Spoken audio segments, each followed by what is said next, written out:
بسم اللہ الرحمن الرحیم۔ شروع اللہ کے بابرکت نام سے جو بڑا مہربان اور نہایت رحم کرنے والا ہے۔ السلام علیکم ورحمۃ اللہ وبرکاتہ۔ دعا کرتا ہوں کہ آپ سب بفضل تعالی خیر و عافیت سے ہوں گے۔ آج کی اس ویڈیو میں ہم ایک نوجوان صحابی ثعلبہ بن عبد الرحمن کی توبہ اور موت کا واقعہ بیان کریں گے۔ حضرت جابر بن عبداللہ انصاری کی روایت ہے کہ ثعلبہ بن عبد الرحمن ایک انصاری صحابی تھے۔ ان کی عمر تقریباً 16 یا 17 سال تھی۔ وہ ہمیشہ حضور اکرم کی خدمت میں حاضر رہتے اور حضور جس کام کا بھی حکم دیتے ثعلبہ بن عبد الرحمن بھاگ کر اس کام پر عمل کیا کرتے۔ ایک مرتبہ حضرت ثعلبہ حضور اکرم کی محفل میں تشریف فرما تھے۔ حضور صلی اللہ علیہ وآلہ وسلم نے کسی صحابی کو بلانے کے لیے ثعلبہ کو حکم دیا۔ حضرت ثعلبہ مدینے کی گلیوں میں روانہ ہوتے ہیں۔ دوپہر کا وقت تھا، ٹھنڈی ہواؤں کے جھونکے چل رہے تھے۔ اچانک ہوا کے ایک تیز جھونکے نے ایک گھر کے دروازے پر پڑے پردے کو گھر کے دروازے سے ہٹا دیا۔ اتفاق سے حضرت ثعلبہ کی نظر پڑ گئی۔ آپ نے دیکھا کہ اس گھر کے اندر کوئی عورت غسل کر رہی تھی۔ جیسے ہی اس عورت پر آپ کی نظر پڑی، آپ نے فوراً اپنی نگاہوں کو پھیر لیا۔ دل کے اندر اس بات کا احساس ہوا کہ اب میں اپنے آقا کی بارگاہ میں واپس کیسے جاؤں، اپنے نبی کو اپنا چہرہ کیسے دکھاؤں۔ اگر میرے اس گناہ کی خبر حضور اکرم کو ہو گئی تو میرے نبی کو کتنی تکلیف ہوگی۔ شرم اور ندامت کی وجہ سے ثعلبہ بن عبد الرحمن مدینے کو چھوڑ کر مدینے کی سرحد سے باہر نکل جاتے ہیں۔ آپ پہاڑوں کے درمیان رہنا شروع کر دیتے ہیں۔ دن رات اللہ کی بارگاہ میں توبہ اور استغفار کر رہے ہیں اور آنکھوں سے آنسو جاری ہیں۔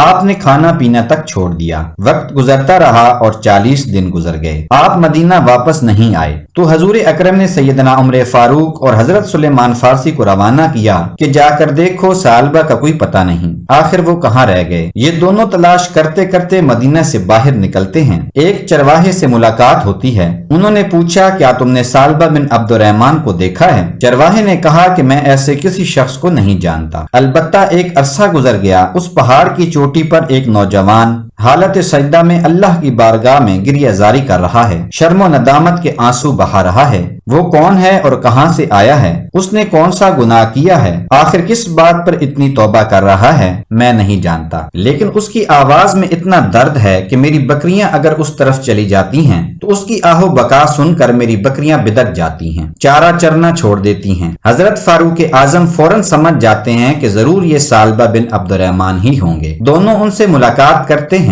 جیسے ہی ثعلبہ بن عبد الرحمن کو دیکھا، دونوں حیران رہ گئے۔ وہ 16-17 سال کا خوبصورت نوجوان سوکھ کر بالکل کانٹا بن چکے ہیں، ہڈیوں کا ڈھانچہ نظر آ رہا ہے۔ سیدنا عمر فاروق نے کہا، ثعلبہ تجھے کیا ہو گیا؟ آخر تو اتنا کیوں روتا ہے؟ تجھ سے کون سا گناہ ہو گیا ہے؟ ہم حضور اکرم صلی اللہ علیہ وآلہ وسلم کے حکم سے تجھے بلانے آئے ہیں۔ جب ثعلبہ بن عبد الرحمن نے یہ سنا تو کانپ کر کہنے لگے، کیا حضور پر میرے متعلق کوئی وحی نازل ہوئی ہے؟ کیا جبرائیل علیہ السلام میرے متعلق اللہ کی طرف سے کوئی حکم لے کر آئے ہیں؟ کیا میرے نبی کو پتہ چل گیا کہ میں نے کتنا بڑا گناہ کیا ہے؟ سیدنا عمر فاروق فرماتے ہیں کہ یہ سب ہمیں معلوم نہیں، ہمیں تو صرف حضور نے تمہیں بلانے کے لیے بھیجا ہے۔ مغرب کی نماز کا وقت تھا، میرے آقا امامت فرما رہے تھے۔ ثعلبہ بن عبد الرحمن حضور اکرم کے پیچھے جا کر کھڑے ہو جاتے ہیں۔ حضور قرآن کی تلاوت کر رہے تھے۔ چند آیات سننے کے بعد ثعلبہ بن عبد الرحمن پر غشی طاری ہو جاتی ہے اور آنکھوں سے آنسو جاری ہو جاتے ہیں۔ ان کو اٹھا کر ان کے گھر لایا گیا۔ نماز سے فارغ ہونے کے بعد میرے آقا فرماتے ہیں،